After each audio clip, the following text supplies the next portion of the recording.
ان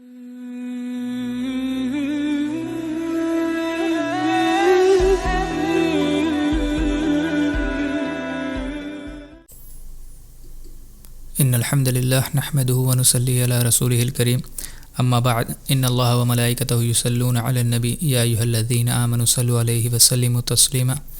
اللہم صلی علی محمد وعلی آل محمد اللہم بارک علی محمد وعلی آل محمد ربی یسر ولا تعسر وتمم بالخیر۔ حضرت علی رضی اللہ تعالیٰ عنہ کی ہماری بایوگرافی چل رہی تھی الحمدللہ، اور آج کی کلاس میں انشاءاللہ ہم حضرت علی رضی اللہ تعالیٰ عنہ کی خلافت کے بارے میں، یعنی کہ ان کے سلیکشن پروسیس کے بارے میں پڑھیں گے کہ کس طریقے سے حضرت علی رضی اللہ تعالیٰ عنہ کو خلیفہ چنا گیا۔ اب دیکھیں 12 ذوالحجہ 35 ہجری میں حضرت عثمان رضی اللہ تعالیٰ عنہ کو شہید کیا گیا تھا، اور وہ جمعہ کا دن تھا، اور جمعہ کی نماز سے پہلے ہی میں نے آپ کو بتایا تھا جب ہم نے حضرت عثمان رضی اللہ تعالیٰ عنہ کی بایوگرافی کری تھی، تو ضحیٰ کے وقت یعنی کہ فجر کی نماز سے کچھ وقت بعد حضرت عثمان رضی اللہ تعالیٰ عنہ کو مظلومانہ طریقے سے شہید کیا گیا تھا۔ تو ظہر کی نماز سے پہلے کچھ اصحاب رسول اللہ صلی اللہ علیہ وسلم کے جو صحابی تھے وہ حضرت علی رضی اللہ تعالیٰ عنہ کے پاس آتے ہیں، ان کے گھر آتے ہیں اور ان سے کہتے ہیں کہ اب آپ دیکھیے کہ حضرت عثمان رضی اللہ تعالیٰ عنہ کو شہید کر دیا گیا ہے، اور اب کمیونٹی کو یعنی کہ مسلم امت کو ایک لیڈر کی بہت زیادہ ضرورت ہے، اور ہم اس لیڈر مطلب سب سے زیادہ آپ کو فٹ پاتے ہیں، سب سے زیادہ ہم آپ کو صحیح سمجھتے ہیں اس پوزیشن کے لیے جو اگلا خلیفہ ہو، خلیفہ کی پوزیشن کے لیے۔ تو اس پر حضرت علی رضی اللہ تعالیٰ عنہ شروع میں منع کر دیتے ہیں، وہ کہتے ہیں کہ نہیں، مجھے خلیفہ بننے میں کوئی انٹرسٹ نہیں ہے، آپ کسی اور مجھ سے زیادہ بہتر شخص کو آپ چن لیجئے اپنا خلیفہ، اور اگر مسلمان لوگ اس کو چن لیں گے تو میں بھی اس کے لیے بیعت کرنے کے لیے تیار ہوں گا۔ تو اس پر کافی زیادہ مناتے ہیں، جتنے بھی صحابہ اکرام آتے ہیں ان کے پاس 10-15 لوگوں کا جو گروپ آتا ہے، وہ کہتے ہیں کہ نہیں، آپ سے زیادہ بہتر شخص کوئی نہیں ہے اس وقت خلیفہ بننے کے لیے۔ تو اس پر پھر حضرت علی رضی اللہ تعالیٰ عنہ مان جاتے ہیں ان کے کافی زیادہ کہنے پر۔ حضرت علی لیکن ایک شرط رکھتے ہیں، کہتے ہیں کہ ٹھیک ہے، میں اگر خلیفہ بنوں گا تو جو میری بیعت ہوگی، جو بیعت دی جائے گی، اوتھ آف الیجنس جس کو کہتے ہیں، وہ پبلکلی ہوگی، وہ یہاں گھر میں نہیں ہوگی، اس طریقے سے کہیں ایسا نہ ہو کہ کچھ لوگوں کو پتہ نہیں چلے اور پھر وہ لوگ جو ہیں یہ میری خلافت کو الیجٹمیٹ مانیں اور یہ کہیں کہ یہ خلافت صحیح نہیں ہے۔ تو اس وجہ سے حضرت علی نے کہا کہ پبلکلی بیعت ہونا چاہیے۔ ان صحابہ نے کہا کہ ٹھیک ہے، پبلکلی جا کر کے ہم بیعت کرتے ہیں آپ کی۔ حضرت علی رضی اللہ تعالیٰ عنہ کو مسجد نبی میں لے کر کے جاتے ہیں وہ صحابہ، اور سب کو بلاتے ہیں، اکٹھا کرتے ہیں جتنے بھی مدینہ میں لوگ تھے، اور وہاں پر جو جتنے بھی مدینہ میں صحابہ اکرام تھے یا تابعین جو تھے وہ وہاں پر جمع ہو جاتے ہیں، اور حضرت علی رضی اللہ تعالیٰ عنہ کے بارے میں مطلب انٹروڈکشن سب تو جانتے ہی تھے حضرت علی رضی اللہ تعالیٰ عنہ کو، اور ان کی خلافت کے بارے میں کہتے ہیں اور ان کی بیعت کرتے ہیں وہاں پر حضرت علی نے اپنا خطبہ بھی دیا تھا ایک چھوٹا سا، اور حضرت علی رضی اللہ تعالیٰ عنہ کی سارے جتنے بھی اس محفل میں موجود ہوتے ہیں، مسجد میں اس وقت جو صحابہ موجود ہوتے ہیں، وہ حضرت علی رضی اللہ تعالیٰ عنہ کی بیعت کر لیتے ہیں یونانیمسلی۔ مطلب کوئی بھی ایک ایسا نہیں ہوتا ہے جو اختلاف کرتا ہو اس چیز سے، یا وہ یہ کہتا ہو کہ نہیں میں حضرت علی کو فٹ نہیں مانتا ہوں خلافت کے لیے یا خلیفہ کے کینڈیڈیٹ کے لیے، یا کسی اور کو بنایا جائے، یا میری رائے میں کوئی اور خلیفہ ہونا چاہیے۔ جتنے بھی لوگ ہوتے ہیں وہاں پر موجود سارے لوگ حضرت علی رضی اللہ تعالیٰ عنہ کی خلافت کے لیے بیعت کر لیتے ہیں۔ اب دیکھیں یہاں پر حضرت علی رضی اللہ تعالیٰ عنہ کی بیعت کو لے کر کے کچھ ایسے آئیڈیاز ہیں جو مطلب زمانے میں مشہور تھے اس وقت میں خاص طور سے، تو ان کو بھی ایڈریس کر دینا چاہیے۔ ایک یہ تو مشہور تھا کہ حضرت علی رضی اللہ تعالیٰ عنہ کی جب بیعت ہوئی تھی تو اس میں جو بیعت کرنے والے لوگ تھے وہ زیادہ تر وہی لوگ تھے جو حضرت عثمان رضی اللہ تعالیٰ عنہ کے قاتلین میں شامل تھے، یعنی کہ جو 600 700 800 لوگ جو ان کے گھر کے باہر پروٹیسٹ کر رہے تھے، جو ان کے خلاف تھے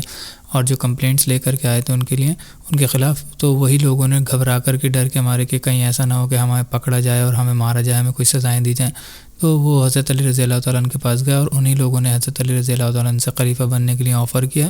اور انہی لوگوں نے سب سے پہلے حضرت علی کو بیعت کی۔ تو یہ آئیڈیا جو ہے بالکل غلط آئیڈیا ہے، ایسا کچھ نہیں تھا اس وقت میں۔ صحابہ اکرام رضی اللہ تعالیٰ عنہم اجمعین ہی حضرت علی کے پاس گئے تھے، اور انہی لوگوں نے حضرت علی کو آئیڈیا دیا تھا یہ کہ آپ خلیفہ بن جائیے، اور انہی کی موجودگی میں حضرت علی رضی اللہ تعالیٰ عنہ خلیفہ بنے تھے۔ ہاں، اس میں تھوڑی سی یہ ضرور بات سچ ہے کہ حضرت علی رضی اللہ تعالیٰ عنہ کو جن لوگوں نے بیعت دی تھی ان میں کچھ لوگ وہ بھی شامل تھے، یعنی کہ اب پورے مدینہ نے بیعت دی تھی اس وقت وہاں پر آ گئے تھے، تو جن لوگوں نے قتل کیا تھا حضرت عثمان رضی اللہ تعالیٰ عنہ کا، تو وہ لوگ وہیں پر ڈسپرس ہو گئے تھے، چھپ گئے تھے مدینہ میں ہی۔ تو ان لوگوں نے بھی آ کر کے اب کوئی کیونکہ ایگزیکٹلی ہر کسی کو جانتے نہیں تھے بائی فیس،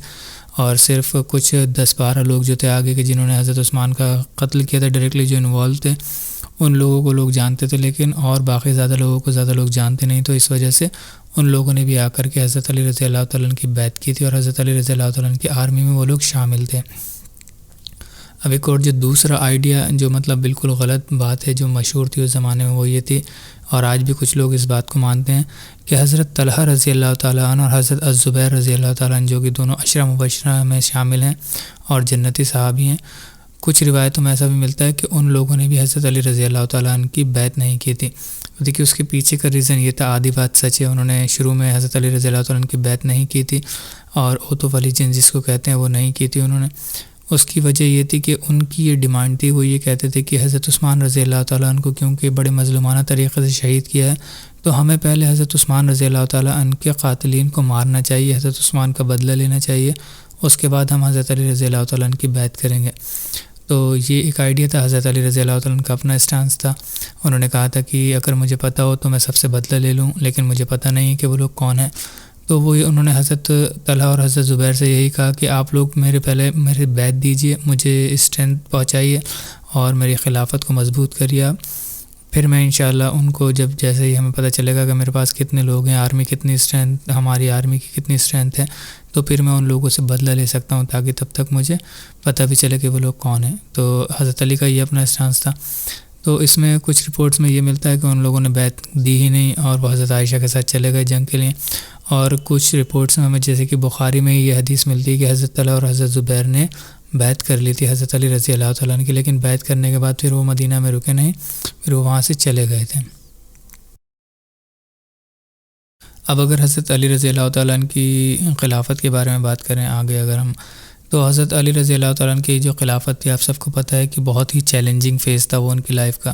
اور جو ان کے پورا جتنا بھی انہوں نے 4 سال 4.5 سال جتنے سال بھی انہوں نے رول کیا ہے، جو ان کی خلافت رہی ہے، وہ صرف ان کا چیلنجنگ پیریڈ ہی تھا۔ اس میں بہت بڑے بڑے چیلنجز ان کے سامنے آئے، اور سب سے پہلے ان کے سامنے وہ چیلنج آیا جو آج تک کسی مسلمان خلیفہ کے سامنے آیا نہیں تھا، جو کہ تھا سول وارز کا، یعنی کہ باہمی جنگوں کا مسلمانوں کے بیچ میں۔ آج تک مسلمانوں کے درمیان آپس میں کوئی بھی جنگ نہیں ہوئی تھی، جتنی بھی جنگیں مسلمانوں نے کی تھیں تو یا تو وہ زیادہ تر مشرکین مکہ کے خلاف تھیں یا کافروں کے خلاف تھیں، لیکن یہ پہلا موقع آیا تھا جب حضرت علی رضی اللہ تعالیٰ عنہ کی خلافت ہوئی کہ مسلمانوں میں آپس میں خانہ جنگی ہوئی اور سول وارز ہوئے، جو کہ حضرت علی رضی اللہ تعالیٰ عنہ کے لیے بہت بڑا چیلنج تھا۔ اس سے ابھر ہی نہیں پائے کبھی حضرت علی رضی اللہ تعالیٰ عنہ۔ اگر ان کی دور خلافت کی بات کری جائے تو 4 سال ان کے اسی چیز میں نکل گئے، پورے آپس میں باہمی جنگیں جو ہوئی ہیں، خانہ جنگیاں جو مسلمانوں کے بیچ میں ہوئی ہیں، اور اس کا ان کو افسوس بھی بہت زیادہ تھا۔ آخر میں جب ہم انشاءاللہ ان کی بایوگرافی کمپلیٹ کریں گے تو میں ان کی وہ پوری بات بتاؤں گا جو انہوں نے اپنے آخری ٹائم میں کہی تھی صحابہ اکرام سے، جو کہتے تھے جس چیز کا انہیں سب سے زیادہ ریگریٹ تھا۔ تو اگر ان کی لائف کو آپ دیکھیں گے تو ایک تو ہم نے بہت بڑا جو ایک چیلنج تھا وہ ابھی ہم نے 2-3 کلاسز ہمیں لگی ہیں اس کو کمپلیٹ کرنے کے لیے، جو تھا کہ حضرت عمر رضی اللہ تعالیٰ عنہ اور حضرت ابوبکر رضی اللہ تعالیٰ عنہ سے ان کے تعلقات کیسے تھے، ان کی محبت، ان کی جو رسپیکٹ تھی وہ کیسی تھی ان کے لیے، میوچل رسپیکٹ آپس میں لوگوں کے بیچ میں۔ اب دوسرا سب سے بڑا چیلنج آتا ہے حضرت علی رضی اللہ تعالیٰ عنہ کی بایوگرافی میں بتانے کے لیے، کیونکہ اس چیز کو بتانا بھی کوئی بہت آسان چیز نہیں ہے۔ وہ تو چلیے آسان چیز تھی اس کو بتانا کہ کس طریقے سے ہم اپنا ایک پرسپیکٹیو رکھ سکتے ہیں، لیکن جو یہ سول وارز ہوئے ہیں، جو آپس میں خانہ جنگیاں ہوئی ہیں مسلمانوں کی، اس کو ایکسپلین کرنا بہت ہی مشکل کام ہے۔ اب دیکھیے اہل سنت کا جو ہم اہل سنت میں اپنے آپ کو مانتے ہیں، اہل سنت والجماعت، اس کا ایک اسٹانس ہے، اور وہ یہ لوگ ان لوگوں کا مطلب اہل سنت میں ہمارا یہ ماننا ہے، عقیدہ ہے، بڑے بڑے جتنے بھی علماء اکرام گزرے ہیں ان کا یہی عقیدہ رہا ہے۔ انہوں نے کہا ہے کہ یہ جو جنگیں ہوئی ہیں مسلمانوں کی آپس میں، حضرت علی رضی اللہ تعالیٰ عنہ کی حضرت عائشہ سے، اور جس میں حضرت طلحہ اور حضرت زبیر بھی شامل تھے، اور پھر حضرت معاویہ رضی اللہ تعالیٰ عنہ سے، تو یہ جو جنگیں تھیں مسلمانوں کی، اب دونوں ہی سائڈ پر صحابہ اکرام تھے، جلیل و قدر صحابہ اکرام تھے، اور حضرت عائشہ بھی ہیں، اماں عائشہ بھی ہیں۔ تو ان کے بارے میں ہمیں بہت زیادہ بات نہیں کرنا چاہیے، کیونکہ بہت زیادہ بات کرنے سے اس میں کچھ فائدہ نہیں ملے گا ہمیں۔ اگر ہم اس کی بال کی کھال نکالیں گے تو کچھ فائدہ نہیں ہوگا۔ ہاں ایک کام ہم ضرور کر سکتے ہیں کہ ہم ان جنگوں کے بارے میں پڑھ سکتے ہیں، صرف جاننے کے لیے کہ کیا ہوا تھا، تاکہ ہمارا جو ایک اسٹانس ہے، ہمارا جو پرسپیکٹیو ہے وہ ہمارا کلیئر ہونا چاہیے، تاکہ اگر اہل تشیع ہمارے سامنے کوئی بات رکھیں، کوئی فیکٹ رکھیں اس سے ریلیٹڈ، تو ہمیں پتہ ہونا چاہیے کہ یہ جنگیں کیوں ہوئی تھیں، کیا ان کی وجوہات تھی۔ اب ہم اس سے ایک بھی اسٹیپ آگے نہیں جاتے ہیں، اہل سنت کا یہی عقیدہ ہے کہ ہم مطلب ایک سٹیپ جانا یہ ہوا کہ ہم یہ کہیں کہ نہیں صاحب حضرت عائشہ کی اس میں زیادہ غلطی تھی، یا حضرت عائشہ کی وجہ سے یہ ہوا ہے اگر وہ نہیں کرتی، یا پھر حضرت طلحہ حضرت زبیر کی وجہ سے یہ جنگ ہوئی، اگر وہ لوگ یہ نہیں کرتے تو ایسا نہیں ہوتا، یا پھر ہم یہ کہیں کہ حضرت معاویہ رضی اللہ تعالیٰ عنہ کی اس میں زیادہ غلطی ہے، ان کو اگر ایسا نہیں کرتے تو مسلمانوں کے بیچ میں آپس میں جنگیں نہیں ہوتی، اور پھر حضرت علی رضی اللہ تعالیٰ عنہ کی جو خلافت ہے وہ بھی اس طریقے سے کمزور نہیں پڑتی، اور جو ایک خوارج کا جو ایک فتنہ اٹھا ہے وہ خوارج کا فتنہ بھی نہیں اٹھتا، اور مسلمانوں کی جو فتوحات تھیں وہ ویسے ہی چلتی رہتی جیسے حضرت عمر رضی اللہ تعالیٰ عنہ اور حضرت عثمان رضی اللہ تعالیٰ عنہ کے زمانے میں چل رہی تھیں۔ تو یہ وہ چیلنجز ہیں۔ تو اس میں سب سے بہترین بات جو ہے حضرت عمر بن عبدالعزیز کی ہے۔ ویسے تو بہت سارے علماء اکرام کے اس چیز کو لے کر کے، اس کے اوپر اسٹانس کے اوپر لے کر کے قول ہیں کہ ہم اس کے بارے میں ہمارا کیا رویہ ہونا چاہیے، لیکن سب سے بہترین بات جو مجھے لگتی ہے وہ حضرت عمر بن عبدالعزیز کی لگتی ہے۔ وہ یہ کہتے ہیں کہ بنو امیہ کے وہ ایک خلیفہ تھے، وہ یہ کہتے ہیں، ان سے جب اس بارے میں پوچھا گیا کہ آپ بتائیے کہ جو صحابہ اکرام کے بیچ میں جنگیں ہوئی ہیں اس کے بارے میں آپ کا کیا اسٹانس ہے یا آپ کا کیا ویوز ہیں، تو اس پر عمر بن عبدالعزیز رضی اللہ عنہ کہتے ہیں کہ دیکھیے وہ جو ایک ایونٹ تھا جو صحابہ اکرام کے بیچ میں جو جنگیں ہوئی ہیں، خانہ جنگی ہوئی ہے، اس میں بہت ساری خون ریزی ہوئی ہے، تو وہ کہتے ہیں کہ وہ ایک چیز ہے جس میں میں شامل نہیں تھا وہاں پر، تو اللہ تعالیٰ نے میری تلوار کو بچا لیا، میری تلوار پر کسی بھی صحابی کا خون نہیں ہے، کسی بھی مسلمان کا خون نہیں ہے، تو اب میری یہ ذمہ داری ہے کہ مجھے اب اپنی زبان کو خاموش رکھ کر کے اپنی زبان کو اس چیز سے بچا لینا ہے، کہیں ایسا نہ ہو کہ میں کچھ ایسا بول جاؤں جس سے میں فتنے میں پڑ جاؤں اور میری آخرت خراب ہو جائے۔ تو یہ ان کا اسٹانس تھا۔ جب ہم وہاں پر موجود نہیں تھے، ہمیں ان چیزوں کے بارے میں پتہ نہیں، وہ صحابہ اکرام تھے سارے، اور ان کا جو اجتہاد تھا وہ کیونکہ سارے مجتہد تھے تو ان کا اجتہاد جو تھا اپنے علم کے حساب سے تھا، اور جو انہوں نے کیا وہ مسلمانوں کی بہتری کے لیے ہی کیا تھا، تو ہم اس کی زیادہ ڈیپتھ میں نہیں جائیں گے، بال کی کھال نہیں نکالیں گے کہ کس نے کیا کیا، کیوں کیا، اور اگر وہ ایسا نہ کرتا تو ایسا نہیں ہوتا، لیکن پھر بھی میں آپ کو ایک جو اوور ویو ہے اس کا، وہ جنگوں کا میں آپ کو بتا دیتا ہوں۔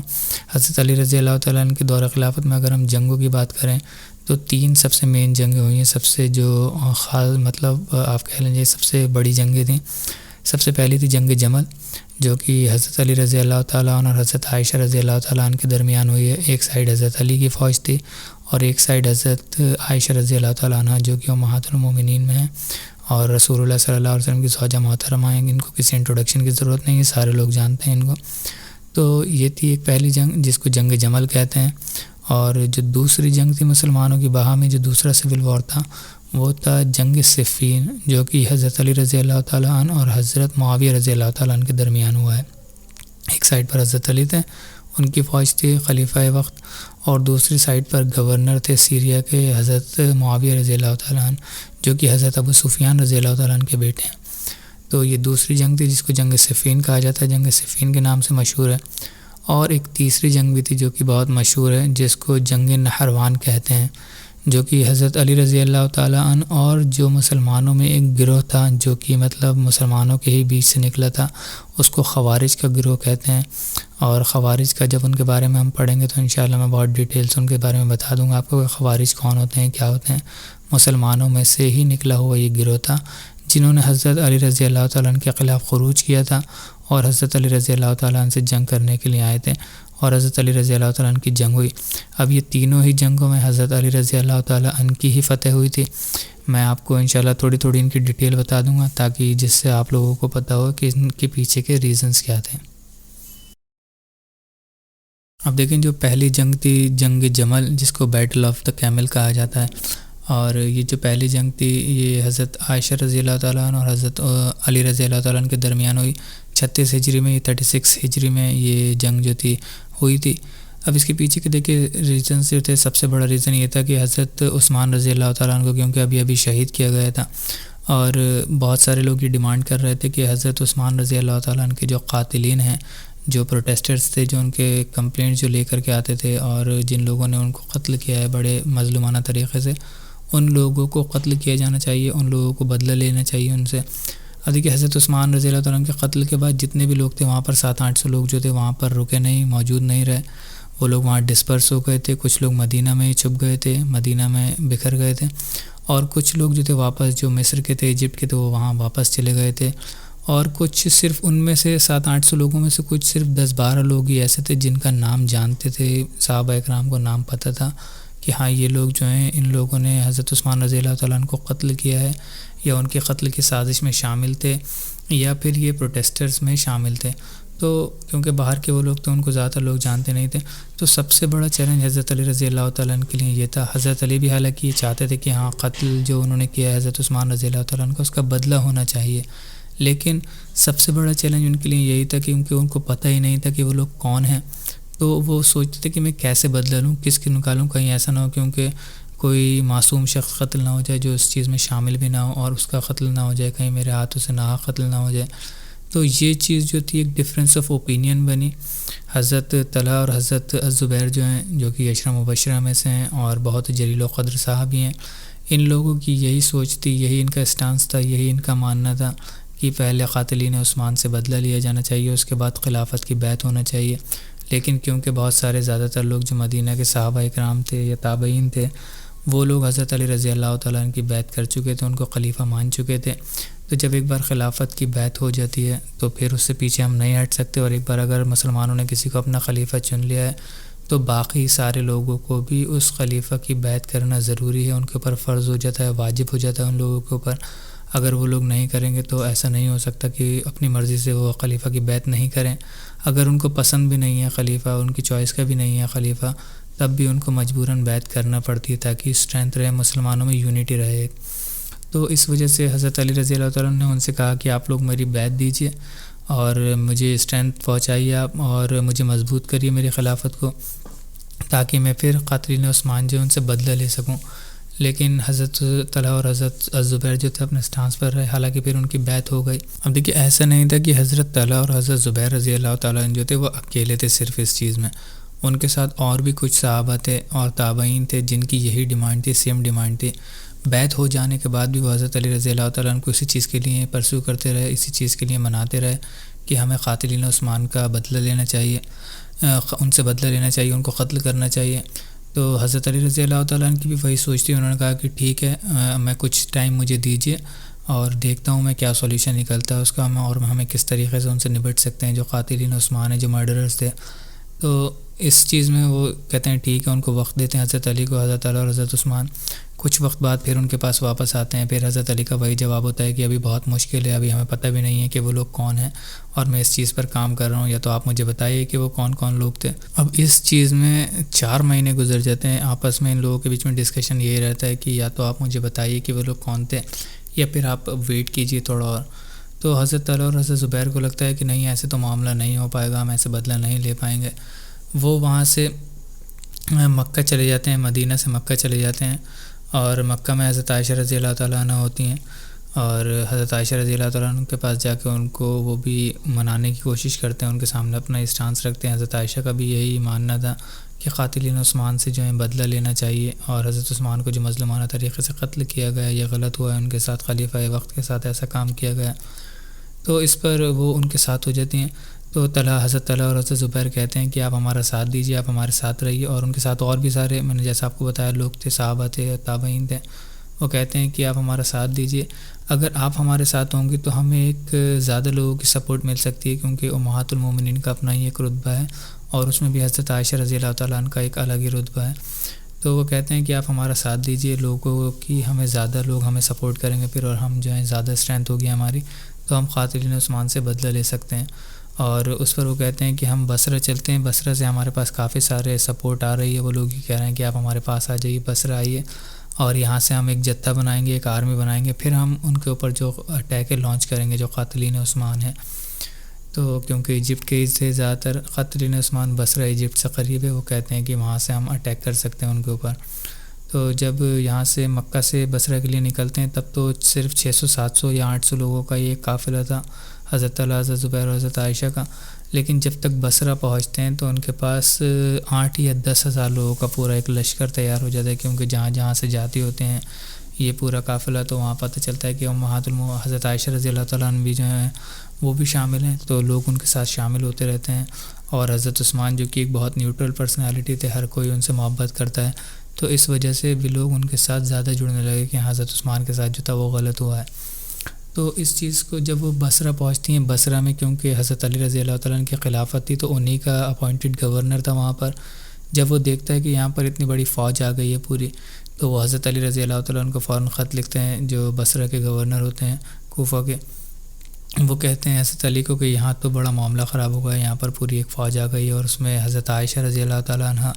اور حضرت طلحہ اور حضرت زبیر جیسے لوگ بھی شامل ہیں. تو اب بتائیے، میری کچھ سمجھ میں نہیں آ رہا ہے کہ مجھے کیا کرنا چاہیے، اور میں آپ سے ریکویسٹ کرتا ہوں کہ آپ اپنی کچھ فوج لے کر کے یہاں جلدی سے جلدی، جتنا جلدی آپ آ سکتے ہیں یہاں آ جائیے، کیونکہ یہ لوگ تو جنگ کرنے کے ارادے سے آئے ہیں. تو حضرت علی رضی اللہ تعالیٰ عنہ کو جب تک وہ خط ملتا ہے تب تک یہ لوگ بصرہ کے باہر پہنچ چکے ہوتے ہیں، کیمپ کر چکے ہوتے ہیں بصرہ کے باہر، اور وہاں پہنچ کر کے جو یہ گورنر تھے ان کو ہٹا دیتے ہیں وہاں سے، اور ایک اپنا گورنر اپوائنٹ کرتے ہیں حضرت علی حضرت زبیر کی جو آرمی تھی پوری. اور حضرت علی کو جب تک وہاں پر خط ملتا ہے، حضرت علی وہاں سے اپنی فوج لے کر کے جتھا لے کر کے روانہ ہو جاتے ہیں. اور جب تک وہ وہاں بصرہ پہنچتے ہیں تب تک حضرت عائشہ رضی اللہ تعالیٰ عنہ کی جو آرمی تھی وہ بصرہ یعنی کہ کوفہ میں جو بصرہ تھا وہاں پر اپنا قبضہ کر لیتے ہیں اور وہاں پر اپنی آرمی پوری سیٹل کر لیتے ہیں. اور وہاں کے جو لوگ تھے وہ حضرت عائشہ اور حضرت طلحہ اور حضرت زبیر کو بیعت دینا شروع کر دیتے ہیں، ان کی آرمی میں جوائن ہونا شروع ہو جاتے ہیں. ان کی کافی ساری آرمی، بہت زیادہ بڑی آرمی ہو جاتی ہے. تو جب حضرت علی وہاں پہنچتے ہیں، بصرہ کے باہر کیمپ کرتے ہیں، تو حضرت علی رضی اللہ تعالیٰ عنہ حضرت عائشہ رضی اللہ تعالیٰ عنہ کو خط لکھواتے ہیں، اور خط میں یہ پوچھتے ہیں ان سے کہ آپ یہاں پر کیوں آئے ہیں، آپ لوگوں کا ارادہ کیا ہے. تو حضرت عائشہ رضی اللہ تعالیٰ عنہ کے جب پاس وہاں خط پہنچتا ہے تو اس کے جواب میں وہ کہتی ہیں کہ ہم کسی بری نیت سے نہیں آئے ہیں، ہم کسی غلط نیت سے نہیں آئے ہیں. اور جو ان کا اسٹانس تھا کہ حضرت عثمان رضی اللہ تعالیٰ عنہ کو بہت مظلومانہ طریقے سے شہید کر دیا گیا، ہم صرف اسی کا بدلہ لینا چاہتے ہیں اور ہم قاتلین عثمان کو قتل کرنا چاہتے ہیں. باقی ہماری آپ کے خلاف بغاوت کرنے کی کوئی بھی انٹینشن نہیں ہے. اور جو بات کلیئر تھی وہ انہوں نے بالکل کلیئرلی رکھی اور بتا دیا انہوں نے. تو اس پر حضرت علی رضی اللہ تعالیٰ عنہ کہتے ہیں کہ اگر ایسی بات ہے تو میرا بھی یہی ماننا ہے، اور میں بھی قاتلین عثمان سے بدلہ لینا چاہتا ہوں. کیا آپ کے پاس وہ نام ہیں، آپ کو پتہ ہے کہ کون کون لوگ تھے شامل ان میں، تاکہ کیونکہ اگر آپ کو نام پتہ ہوں گے تو ہمیں بہت آسانی ہو جائے گی. جو کہ ان کا جو ماننا تھا حضرت علی کا. تو حضرت عائشہ کے پاس اس چیز کا کوئی جواب نہیں ہوتا ہے، کیونکہ ان کو ایگزیکٹلی نام نہیں پتہ تھا کہ وہ 700-800 لوگ کون ہیں. تو یہ کافی دن تک اب یہ جو آپس میں جو ان کی بات چیت چلتی ہے خط کے ذریعے، تو وہ کسی روایت میں آتا ہے 2 دن چلتی ہے، کسی روایت میں آتا ہے 3 دن، اور کسی میں آتا ہے 4 دن تک یہ آپس میں ان کے بیچ میں نیگوشیشنز چلتے رہتے ہیں. اور جب حضرت علی رضی اللہ تعالیٰ عنہ کو لگتا ہے کہ اب کوئی اس کا اینڈ رزلٹ نہیں نکلے گا، تو وہ حضرت عائشہ رضی اللہ تعالیٰ عنہ سے کہتے ہیں کہ اچھا ٹھیک ہے، جیسا آپ لوگ کہہ رہے ہیں میں آپ کی بالکل سپورٹ کروں گا، اور میں قاتلین عثمان جو ان سے بدلہ لینے کی پوری کوشش کروں گا، اور آپ لوگ یہاں سے واپس چلے جائیے. اور کسی کو میں نہیں چاہتا کہ مسلمانوں میں کوئی خانہ جنگی ہو یا کوئی قتل و غارت ہو مسلمانوں کے اندر. تو حضرت عائشہ رضی اللہ تعالیٰ عنہ کے اندر بھی تھوڑا سا اس چیز کو لے کر کے نرم مزاجی تھی. وہ یہ کہتی ہیں کہ ٹھیک ہے، جب علی کہہ رہا ہے کہ وہ بدلہ لے گا، اور ہماری بھی کوئی ایسی انٹینشن نہیں ہے علی کے خلاف جنگ کرنے کی، اور اگر مسلمانوں کے بیچ میں خانہ جنگی ہوتی ہے تو یہ مسلمانوں کا ہی نقصان ہوگا اس سے. تو وہ کہتی ہیں کہ ٹھیک ہے، ہم یہاں پر جو ہے ایک ٹریٹی کر لیتے ہیں، ایک پیس ٹریٹی کر لیتے ہیں، ہم لوگ یہاں سے واپس چلے جائیں گے، اور آپ جو ہیں وہ قاتلین عثمان سے بدلہ لیں گے، اور آپ کی فوج میں جتنے بھی قاتلین عثمان ہیں جن کو آپ لوگ جانتے ہیں یا جو مشہور ہیں، جن کے بارے میں کئی قتل میں شامل تھے، آپ ان لوگوں کو اپنی آرمی سے نکالیے اور ان کو سزا دیجیے. حضرت علی کہتے ہیں کہ ٹھیک ہے، ایسا ہی ہوگا. اب جب یہ بات جو قاتلین عثمان میں نے آپ کو بتایا کہ حضرت علی رضی اللہ تعالیٰ عنہ کی فوج میں واقع میں کچھ شامل تھے، چپکے سے شامل ہو گئے تھے، اور حضرت علی کو بیعت بھی دی تھی انہوں نے، اور کچھ لوگ جو ایجپٹ میں تھے یا کوفہ میں بصرہ میں جو لے کر رہا کرتے تھے ان میں بھی کچھ لوگ شامل تھے قاتلین عثمان کے. تو ان لوگوں کو جب یہ بات پتہ چلی کہ ان لوگوں کے بیچ میں تو آپس میں صلح ہو گئی ہے، اور ہمارا تو اب شامت آنے والی ہے، اور ہمارے پیچھے اب ڈھونڈیں گے، ہمارا پرسیکیوشن ہوگا. تو جس رات میں یہ پیس ٹریٹی ہوئی تھی اور یہ معاہدہ ہوا تھا کہ اب ہم کوئی جنگ نہیں کریں گے، تو اسی رات میں کچھ 1000-2000 لوگوں کا ایک جتھا آتا ہے جو کہ قاتلین عثمان میں ہی شامل تھے، اور ان کے خاندان والے یا ان کے قبیلے والے جو ان کو سپورٹ کرتے تھے وہ لوگ آتے ہیں، اور کچھ لوگ حضرت علی رضی اللہ تعالیٰ عنہ کی جو فوج تھی اس کے اوپر حملہ کر دیتے ہیں، اور کچھ لوگ حضرت عائشہ رضی اللہ تعالیٰ عنہ کی جو فوج تھی اس پر حملہ کر دیتے ہیں اور اپنے آپ کو دوسرے گروپ کا بتاتے ہیں. جو حضرت عائشہ کے اوپر جنہوں نے حملہ کیا وہ کہتے ہیں کہ ہم علی کی فوج سے ہیں، اور جنہوں نے حضرت علی رضی اللہ تعالیٰ عنہ کی فوج پر حملہ کیا تھا وہ کہتے ہیں کہ ہم عائشہ کی فوج سے ہیں، طلحہ زبیر کی فوج سے ہیں. تو یہاں پر اس طریقے سے ایک کنفیوژن کریٹ ہو جاتی ہے اور وہاں پر جنگ شروع ہو جاتی ہے، جنگ چھڑ جاتی ہے. تو حضرت علی رضی اللہ تعالیٰ عنہ کی طرف کیونکہ بہت سارے جنگجو تھے اور کافی سارے فائٹرز تھے، تو حضرت علی رضی اللہ تعالیٰ عنہ تو ان کے اوپر قابو پا لیتے ہیں، لیکن حضرت طلحہ رضی اللہ تعالیٰ عنہ، حضرت زبیر اور حضرت عائشہ کی طرف کیونکہ اتنے زیادہ جنگجو لوگ نہیں تھے اور لڑائی کے لیے تیار بھی نہیں تھے، زیادہ تر لوگ سو رہے تھے، تو اس وجہ سے وہاں پر کافی ساری قتل و غارت مچا دیتے ہیں یہ لوگ. اور اسی قتل و غارت میں حضرت طلحہ رضی اللہ تعالیٰ عنہ جو ہیں، جو کہ ایک دم سے کیونکہ جب انہیں پتہ تھا کہ صلح ہو گئی ہے اور حضرت علی رضی اللہ تعالیٰ عنہ کی فوج کا انہیں کوئی شخص بھی نہیں دکھ رہا تھا، وہاں پر حضرت علی بھی نہیں دکھ رہے تھے، تو وہ سمجھ جاتے ہیں کہ کچھ نہ کچھ تو گڑبڑی ہے. تو وہ لوگوں کے درمیان بھاگتے ہوتے ہیں اپنے گھوڑے کے اوپر بیٹھ کر کے اور لوگوں سے منع کرتے ہوتے ہیں کہ جنگ مت کرو، جنگ مت کرو، اور یہ ہمارے ساتھ مطلب جو ہے دھوکہ ہو رہا ہے، کوئی سازش ہو رہی ہے ہمارے ساتھ. تو اتنی دیر میں جب وہ وہاں بھاگ رہے ہوتے ہیں تو ان میں سے ہی کوئی قاتلین عثمان جو تھے، جن لوگوں نے حملہ کیا تھا، ان میں سے کوئی شخص جو تھا ان کے اوپر ایک تیر مارتا ہے. اب وہ تیر کس نے چلایا، کس نے مارا، یہ کسی کو بھی کسی صحیح روایت سے ہمیں نہیں ملتا ہے. کہیں پر بھی آپ کتنی بھی کتابیں اٹھا کر کے پڑھ لیں، نہ تو حدیثوں کی کتاب میں ملتا ہے، نہ ہی کوئی ہسٹری کی کتاب میں ہمیں ملتا ہے کہ کون وہ شخص تھا جس نے حضرت طلحہ رضی اللہ تعالیٰ عنہ پر وہ تیر چلایا. اور ایک انون تیر آتا ہے، ان کی جو تھائی تھی، ان کی جو ران تھی، اس میں آ کر کے لگتا ہے. اور ران میں آپ لوگوں کو پتہ ہے کہ مین آرٹری ہوتی ہے، اگر اس میں لگ جائے یا وہ کٹ جائے تو پوری باڈی کا جو خون ہوتا ہے وہ چند منٹوں کے اندر بہہ جاتا ہے، ختم ہو جاتا ہے. ٹھیک اسی مین آرٹری میں آ کر کے وہ تیر لگتا ہے، اور جب وہ تیر نکالتے ہیں تو وہ ان کے لیے قاتلانہ ثابت ہوتا ہے، اور ان کا خون اتنی تیزی سے بہتا ہے کہ وہ خون رک نہیں پاتا ہے، اور حضرت طلحہ رضی اللہ تعالیٰ عنہ جو ہیں وہ شہید ہو جاتے ہیں. اب اسی جنگ کے دوران جب جنگ ہو رہی ہوتی ہے تو حضرت زبیر جو تھے وہ بھی، کیونکہ اب جب جنگ شروع ہو گئی تو کیا کریں، وہ بھی جنگ کے لیے آ جاتے ہیں، لڑنا شروع کر دیتے ہیں. جب وہ لڑتے ہوتے ہیں تو ان کے پاس ایک ایسا، کیونکہ حضرت علی کی بھی آرمی سامنے ہی تھی، سامنے ہی تھی، جب جنگ ہو جاتی ہے تو سامنا ہوتا ہے. تو حضرت زبیر رضی اللہ تعالیٰ عنہ کا جب حضرت علی رضی اللہ تعالیٰ عنہ سے سامنا ہوتا ہے تو حضرت علی رضی اللہ تعالیٰ عنہ کہتے ہیں، کیونکہ تلوار نکالے ہوئے ہوتے ہیں دونوں، تو حضرت علی رضی اللہ تعالیٰ عنہ ان کو یاد دلاتے ہیں کہ اے زبیر، کیونکہ رسول اللہ صلی اللہ علیہ وسلم کے پھوپھی زادے بھائی ہیں، تو حضرت علی رضی اللہ تعالیٰ عنہ کے بھی پھوپھی زادے بھائی تھے وہ. اور حضرت علی رضی اللہ تعالیٰ عنہ ان کو یاد دلانے کی کوشش کرتے ہیں کہ اے زبیر، تمہیں یاد ہے کہ ایک دن تم اور رسول اللہ صلی اللہ علیہ وسلم دونوں بیٹھے ہوئے مجھ سے محبت کر رہے تھے، مجھ سے پیار دکھا رہے تھے، اور رسول اللہ صلی اللہ علیہ وسلم نے تم سے کہا تھا کہ اے زبیر، آج تو اس سے بہت زیادہ محبت کر رہا ہے، یعنی کہ علی سے بہت زیادہ محبت کر رہا ہے، بہت لاڈ دکھا رہا ہے اس کے اوپر، لیکن ایک دن ایسا آئے گا کہ تو اس کے خلاف کھڑا ہوگا، اس کے خلاف جنگ کر رہا ہوگا، اور تو غلط ہوگا اور علی صحیح ہوگا. تو حضرت زبیر رضی اللہ تعالیٰ عنہ جو ان کو فوراً وہ حدیث یاد آ جاتی ہے، اور وہ کہتے ہیں کہ اللہ کی قسم میں یہ حدیث بھول چکا تھا، اور تم نے جو ابھی مجھے یاد دلائی ہے علی، تو ایسا لگ رہا ہے کہ مجھے بالکل بس ابھی میرے ذہن میں آئی ہے. اور کہتے ہیں کہ ہاں، رسول اللہ صلی اللہ علیہ وسلم نے ایسا کہا تھا، اور میں نے کہا تھا کہ یا رسول اللہ، میں کیسے اس سے جنگ کر سکتا ہوں، میں تو بہت محبت کرتا ہوں علی سے. تو ان کو وہ حدیث یاد آ جاتی ہے فوراً حضرت علی کا. اب یہاں پر آپ دیکھیے پریزنس آف مائنڈ بھی دیکھیے، فقہ بھی دیکھیے،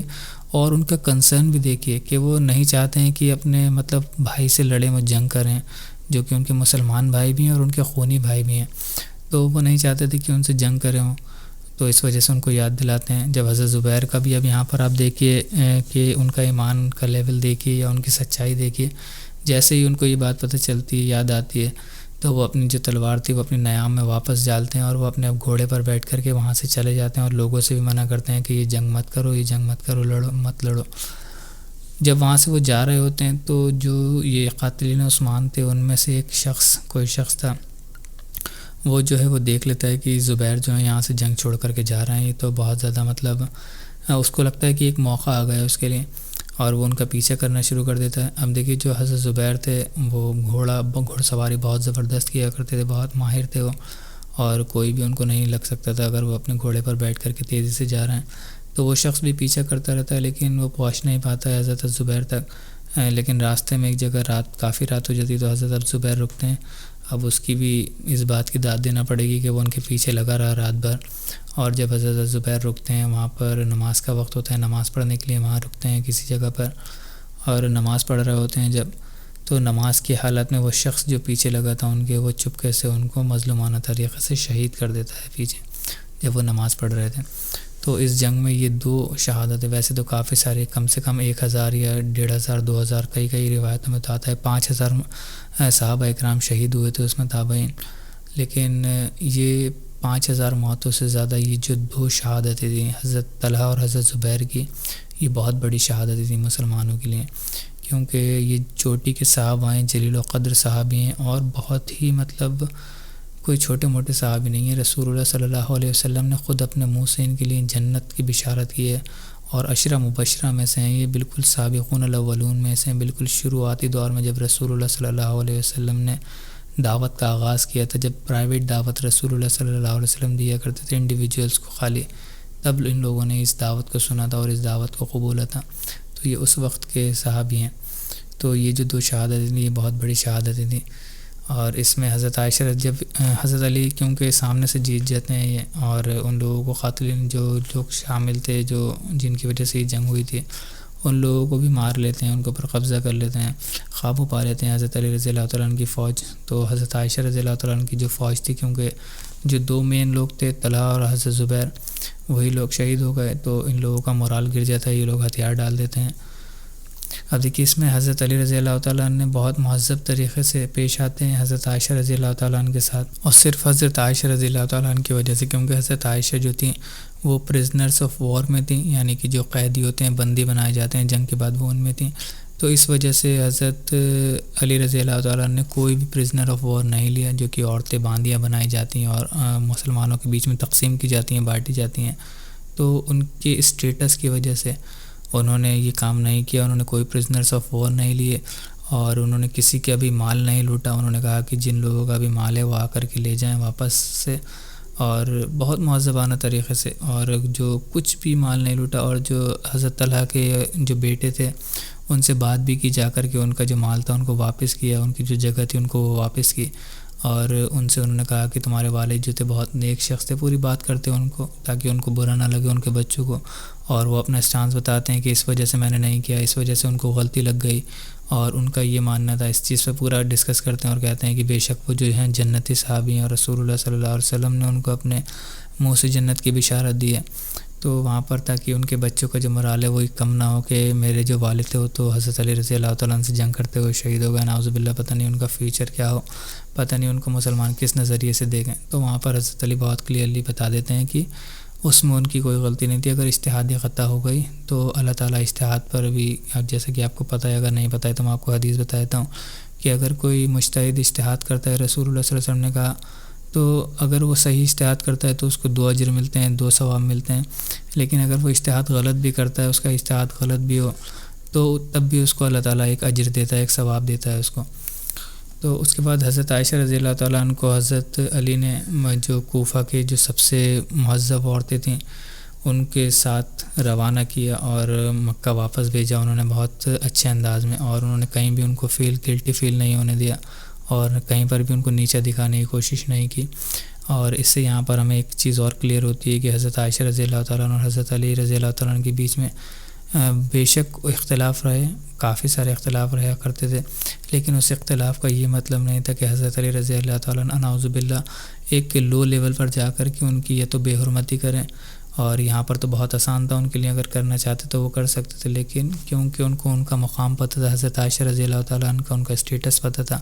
اس وجہ سے انہوں نے کچھ نہیں کہ جو میں نے جیسا آپ کو بتایا کہ کوفہ کی جو بہت مہذب گھر کی عورتیں تھیں، جو بڑے بڑے گھرانے تھے، ان کی عورتوں کو ساتھ لے کر کے ایک پورا ایک قافلہ بنایا، اور حضرت عائشہ رضی اللہ تعالیٰ عنہ کو مدینہ روانہ کیا، مدینہ تک پہنچوایا، تاکہ ان کو یہ فیل نہ ہو یا کوئی بات نہ بنائے کہ حضرت عائشہ سے جنگ کرنے آئی تھی اور ہار گئیں حضرت علی سے، تو اس وجہ سے انہوں نے یہ سب کیا۔ اب اس کے پیچھے بہت زیادہ ڈیٹیل میں نہیں جانا چاہوں گا، ہر چیز کے پیچھے حضرت عائشہ کو بھیجنے کے پیچھے یا ان کی اس جنگ کو لے کر کے بھی رسول اللہ صلی اللہ علیہ وسلم کی کافی سارے حدیث ہیں، لیکن اس کو میں ڈسکس نہیں کرنا چاہوں گا یہاں پر، صرف میں نے آپ کو ایک یہ بتا دیا کہ مسلمانوں کا ایک رویہ کیا ہونا چاہیے، تاکہ آپ کو پتہ رہے کہ اس جنگ کے پیچھے کا ریزن کیا ہے، تاکہ کل آپ سے اگر کوئی کہتا ہے کہ حضرت عائشہ رضی اللہ تعالیٰ عنہ کے دل میں نعوذ باللہ بغض تھا حضرت علی رضی اللہ تعالیٰ عنہ کو لے کر کے، اور اسی وجہ سے وہ ان کی خلافت کے لیے ان کی خلافت کے خلاف کھڑی ہو گئی تھیں ان کی. تو اب یہاں پر آپ کو پتہ ہونا چاہیے کہ خلافت کا تو یہاں پر کوئی ذکر ہی نہیں تھا، کوئی بات ہی نہیں تھی، بلکہ جو اصلی مدعا تھا وہ یہ تھا کہ حضرت عثمان رضی اللہ تعالیٰ عنہ کے جو قاتلین ہیں ان سے بدلہ پہلے لیا جائے. تو یہ چیز اب آپ کے ذہن میں کلیئر ہو جانا چاہیے. اور اس کے بعد جو جنگ آتی ہے وہ جنگ صفین آتی ہے، وہ انشاءاللہ ہم اگلی کلاس میں ڈسکس کر لیں گے، کیونکہ کافی زیادہ وقت ہو گیا ہے اور کلاس کافی لمبی ہو گئی ہے. اور اس میں اگر آپ کو کوئی بات سمجھ میں نہیں آئی ہو یا اس سے ریلیٹڈ آپ کا کوئی کویشچن ہو تو آپ انشاءاللہ وہ کر سکتے ہیں. باقی یہ میری ایک چھوٹی سی کوشش تھی، اس میں ہو سکتا ہے کافی ساری غلطیاں ہو گئی ہوں، تو اللہ تعالیٰ سے دعا ہے کہ اگر مجھ سے کوئی غلطی ہو گئی تو اللہ تعالیٰ ہمارے دلوں سے معاف عطا فرما دے، اور اللہ تعالیٰ ہمیں اس غلطی کو صحیح کرنے کی توفیق عطا فرمائے، اور اللہ تعالیٰ مجھے کہنے سے زیادہ آپ کو سننے سے زیادہ عمل کرنے کی توفیق عطا فرمائے. سبحانک اللہم و بحمدک، اشہد ان لا الہ الا انت، استغفرک و اتوب الیک، وما علینا الا البلاغ المبین. جزاکم اللہ خیرا و احسن الجزاء.